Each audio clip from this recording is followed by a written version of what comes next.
동방은 1957년 7월 설립되었으며 1988년 8월 유가증권 시장에 상장했습니다. 본사 소재지는 서울 중구 남대문로입니다. 항만 및 물류 거점을 통한 네트워크 시스템을 바탕으로 항만하역, 육상운송, 해상운송 사업 부문을 통해 초중량물 운송 설치와 삼자물류, 컨테이너 터미널, 물류센터 운영 등의 물류 사업을 운영하고 있습니다. 동방의 주요 매출처는 포스코로 초중량물인 철 제품을 주로 운송하고 있습니다.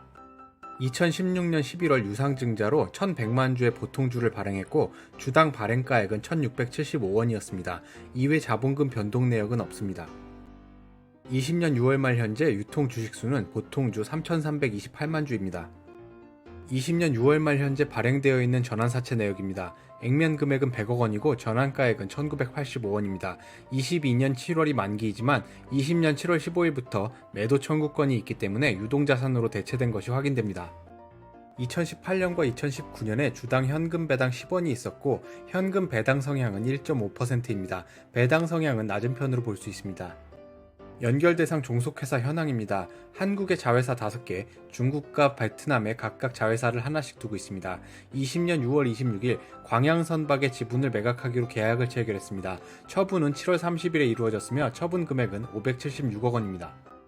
동방의 재무제표 중 광양선박과 관련한 자산부채 현황인데 20년 6월 말 동방의 연결재무제표 작성 시에는 매각 계약이 체결된 상황이므로 매각 예정 비유동 자산으로 재분류가 이루어졌습니다. 20년 상반기 동안 종속회사들의 재무자료입니다. 자본 규모나 매출 규모 모두 광양선박의 규모가 가장 크고 포항 영일만항 운영이 그 뒤를 잇습니다. 수익률이 가장 높았던 자회사는 동방 광양물류센터이고 중국 대련법인의 수익성이 마이너스 20.9%로 가장 낮았습니다. 동방이 운영하고 있는 사업은 크게 4가지입니다. 항만 하역 사업과 육상운송, 해상운송 등의 사업을 운영하고 있고 기타 영업 부문에서 임대업 등을 운영하고 있습니다. 전체적으로 과거 기간부터의 사업 부문별 비중을 보면 화물 자동차 운송 사업이 40% 수준의 비중을 차지하고 있고 선박 운송 사업이 30% 수준의 비중을 차지하고 있습니다. 따라서 운송 사업의 경우에는 전체 비중의 70% 수준이라고 볼 수 있습니다. 그리고 항만 하역 부문의 비중이 2018년에 37% 수준에서 하락해서 매년 31% 수준을 유지하고 있습니다. 국내 전체 물류시장 매출액 규모에서 동방의 매출액이 차지하는 시장 점유율은 0.52에서 0.6% 수준으로 구성되어 있습니다. 포스코의 연안 해송 물량의 40% 이상을 동방이 담당하고 있는 것으로 확인됩니다. 20년 6월 말 재무 비율은 19년 말에 비해서 개선되기는 했습니다. 그러나 유동 비율은 59% 수준입니다. 100% 미만이라 1년 내에 경제적 자원이 유출되어야 하는 의무인 부채가 1년 내에 유입될 경제적 자원보다 많은 상황이라 유동성 관리가 필요합니다. 부채의 자기 자본에 대한 비율인 부채 비율도 400% 수준으로 부채 비율이 현저히 높은 편입니다. 20년 6월 말 현재 재무상태표를 보면 자산 총계는 114억 원, 18.3% 감소했는데 부채 총계는 102억 원, 20% 감소했습니다. 결과적으로 자본 총계는 10.7% 감소했습니다.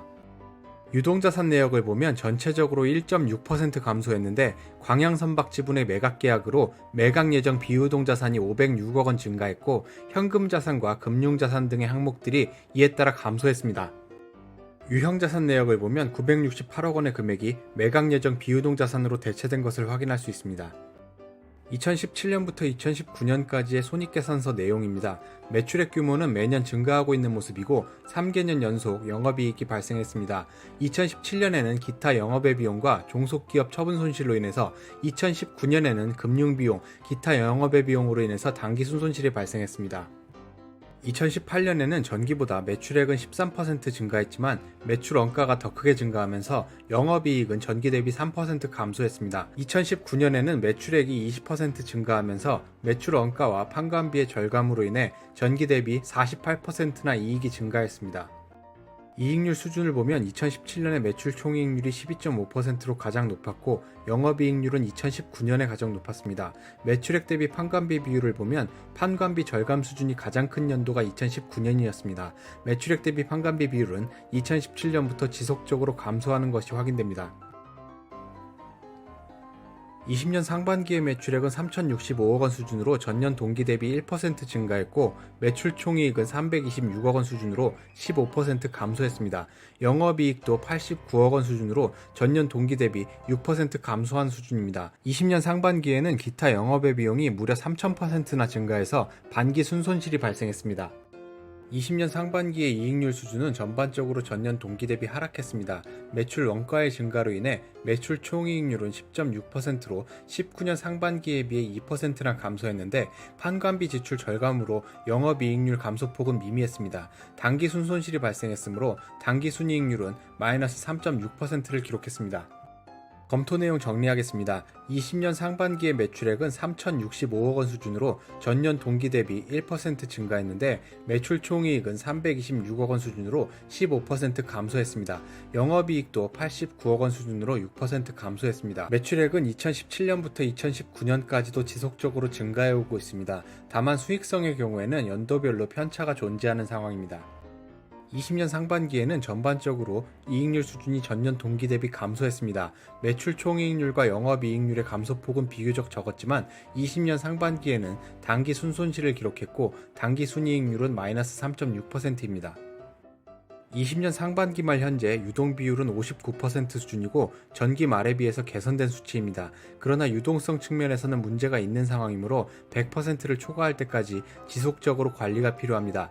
부채의 자기자본에 대한 비율인 부채 비율도 397%로 산출되었으며 부채 비율에 대한 관리도 필요합니다.